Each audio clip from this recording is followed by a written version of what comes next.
नमस्कार दोस्तों, आप सभी का स्वागत है हमारे चैनल मेरी बातें याद रखना में।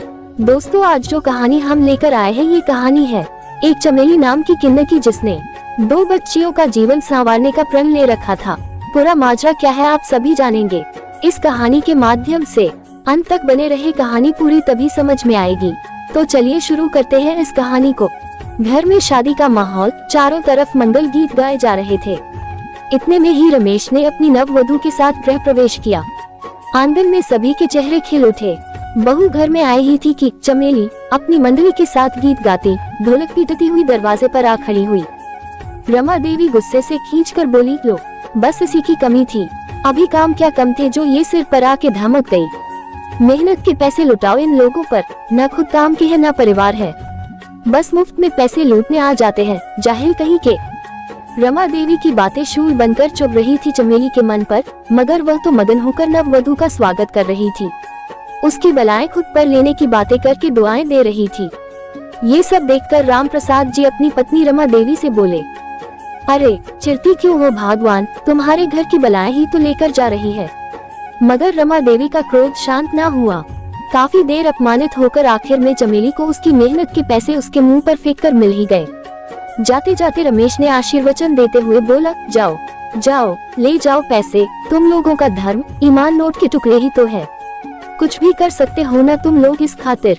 रमेश की व्यंग्यपूर्ण हंसी चमेली के दिल को रौंद गई, मगर चमेली खुशी खुशी वहाँ से निकल गई, क्योंकि उसे अपने बच्चों की फीस जो जमा करनी थी। क्या बच्चे, एक किन्न के बच्चे, स्कूल में अन्य बच्चों के माता पिता की नजरों में वही प्रश्न पड़ सकती थी। उनके स्वभाव ने चमेली को उस स्थान पर ला खड़ा किया जिस नरक से वह उन्हें बचा लाई थी।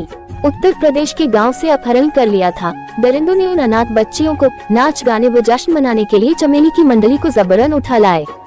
बहुत मना करने पर भी बेरहमों ने चमेली को खूब मारा, क्योंकि उसने उनके सामने नाचने के लिए घुटने नहीं टेके। चमेली को उसी कोठरी में बंद कर दिया था जिनमें उन बच्चियों को बांध कर रखा था। बहुत घबराई हुई थी बेचारी। दोनों ने अपनी आप बीती सुनाई। तब जान हथेली पर रखकर उनके चंगुल से छुड़ाया और खुद अनेक यातनाएं झेल कर वापस लौट आई। मैडम फीस सुनते ही अतीत से वर्तमान में लौटी। फीस भरते हुए उसके मन पर और चेहरे पर वही खुशी थी जो हर साधारण माँ बाप के मन पर होती है। आज वो खुश थी क्योंकि उसने 2 बच्चों की जिंदगी संवारने का निर्णय लिया।